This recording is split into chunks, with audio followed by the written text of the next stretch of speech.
صبح جنگ کا طبل بجنے لگا، فجر کی نماز پڑھی، سورج چڑھا، 10 محرم کا دن جمعے کا وقت، جناب سیدنا امام حسین رضی اللہ تعالیٰ عنہ نے ریت پر سجدے کیے، لمبے سجدے، لمبی نماز، سورۃ الشمس کی آیات دوسری رکعت میں پڑھی تو سارا کربلا گونجنے لگا۔ کیا انداز تکلم تھا امام علی مقام کا۔ نماز مکمل ہوئی تو حور بن یزید، عمر بن سعد اور شیمر سے کہنے لگے واقعی حسین سے لڑو گے؟ پتہ نہیں کون ہے۔ قُلْ لَا أَسْأَلُكُمْ عَلَيْهِ أَجْرًا، تم نے نہیں پڑھا؟ إِلَّا الْمَوَدَّةَ فِي الْقُرْبَى، تمہاری آنکھیں بند ہیں۔ الحسن والحسین سید الشباب اہل جنہ، تمہیں نہیں پتا؟ کہنے لگا چپ کر، حکومت نظر آ رہی ہے۔ اور بن یزید کہنے لگے پھر میرا بھی فیصلہ سنو، مجھے حکومت نہیں چاہیے، مجھے جنت چاہیے۔ حکومت نہیں چاہیے۔ امام حسین کی پہلی فتح دیکھیں، اور بن یزید ایڑی لگا کے نا یزید کے لشکر سے نکل کے امام حسین کے لشکر میں شامل ہو گیا، اور پہلا شخص جس نے امام حسین کو روکا، امام حسین کے نام پر پہلا سر بھی اسی شخص نے کٹایا ہے۔ لیکن یزید کی قبر پہ لعنت بھی کوئی نہیں برساتا، اس کا محل تھا بہت بڑا، لیکن جب لوگ کربلا میں امام حسین کو سلام کرنے جاتے ہیں تو قدموں میں حور بن یزید کا مزار بھی بنا ہوا ہے، اس کو بھی سلامی دی جاتی ہے۔ اور اب ہم اکیلا حور بن یزید نہیں کہتے، ہم کہتے ہیں حور بن یزید رضی اللہ تعالی۔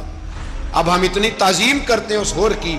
جناب امام حسین کو میدان میں کھڑا کیا گیا، جہاد کا طبل بجا، پہلے خدام آئے، اور سن لو آج وہ پتہ نہیں بازاری سے لوگ چڑھ گئے ہیں سٹیجوں پہ، بازاری سے، نہ چہرے پہ داڑھی ہے نہ سر پہ کوئی کپڑا ہے، بازاری لوگ ہیں، بھاگ رہے ہیں، بازو چڑھائے ہوئے ہیں، بٹن کھولے ہوئے ہیں، تماشا بنا دیا۔ سننے والوں کا بھی اللہ ہی حافظ ہے، وہ سٹیج پہ یہ اہل بیت کی شان بیان کرتا ہے، بھاگ کے ادھر جاتا ہے، یہ کوئی طریقہ ہے؟ سننے والوں کا بھی عجیب انداز ہے، ہر بندے کو سننے بیٹھ جاتے ہیں۔ دین مہذب ہے، تہذیب والا ہے، دلائل رکھتا ہے، دین وقار رکھتا ہے، ایسے لوگ اب دین بیان کریں گے؟ حضرت سیدنا امام حسین رضی اللہ تعالیٰ عنہ صبح جب جہاد کا وقت آیا، پتہ ہے کون کون تھے کربلا میں؟ امام حسین کے ساتھ امام حسین کے 4 بھائی تھے کربلا میں۔ کتنے؟ بول کے بتائیں۔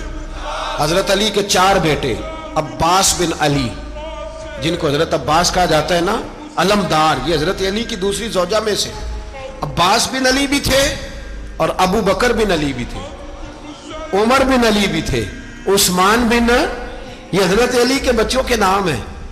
یہ آپ کے شہزادے امام حسین کے ساتھ شہید ہوئے، ان کا نام صرف اس لیے نہیں لیا جاتا کہ ان کا نام خلفائے ثلاثہ کے نام پہ، حضرت علی نے اپنے یاروں کے نام پہ رکھا ہے، تو تم نے کربلا کے میدان سے خارج کر دیا۔ یہ تینوں شہزادے حضرت جناب سیدنا امام حسین کے ساتھ تھے، یہ بھی شہید ہوئے۔ حضرت جناب زینب امام حسین کی سگی بہن ہے، ان کے 2 بچے تھے، اون و محمد۔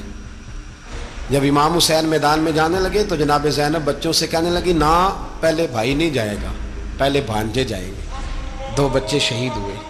حضرت قاسم بن حسن امام حسن کے بیٹے تھے، وہ جب میدان میں جانے لگے تو امام حسین نے کہا نہیں بھائی تو نہیں جائے گا، تو میرے بھائی کی نشانی ہے، میں جاؤں گا۔ تو حضرت قاسم بن حسن نے ایک تعویذ کھول کے دیا کہ ابا جی میرے والد نے کہا تھا جب بڑی مشکل آ جائے تو تعویذ کھول کے دیکھنا، تو آج بڑی مشکل آئی ہے تو میں نے تعویذ کھولا ہے، تو یہ دیکھیں کیا لکھا ہے، یہ تو رکا ہے، تعویذ ہے ہی نہیں۔ جب کھول کے دیکھا تو اس پہ لکھا تھا قاسم اگر حسین پہ کوئی کڑا وقت آ جائے تو بیٹھ کے آگے آگے رہنا، اگر کڑا وقت میرے بھائی پہ کبھی آ جائے نا، دیکھنا اس کے آگے آگے چلنا، اسے حسن کی کمی نہ محسوس ہو، پائیاں جیا ساکھ نہیں کوئی جے وچ خار نہ ہوئے۔ سیدنا امام حسین پہلی دفعہ کربلا میں اس وقت روئے جب یہ رکا، آپ نے دیکھا تو فرمایا ٹھیک ہے، اگر حسن کی یہ وصیت ہے تو میں نے زندگی میں اگر ان کی ہر بات مانی ہے اب بھی مانوں گا، تمہیں اجازت ہے۔ جناب قاسم بن حسن 16 سال کا جوان جب میدان میں نکلے تو ہائے ہائے پتہ نہیں کہاں سے آ گئی ہے۔ امام قاسم بن حسن جب میدان میں نکلے تو تبری سے لے کر علامہ ابو الاسناد صاحب سب کو پڑھ کے تو دیکھو، 3 دن کی پیاس ہے، شدید آزمائش ہے، دکھ ہے، تکلیفیں ہیں، پھر بھی پہلی دفعہ جب میدان میں گئے ہیں واپس آئے ہیں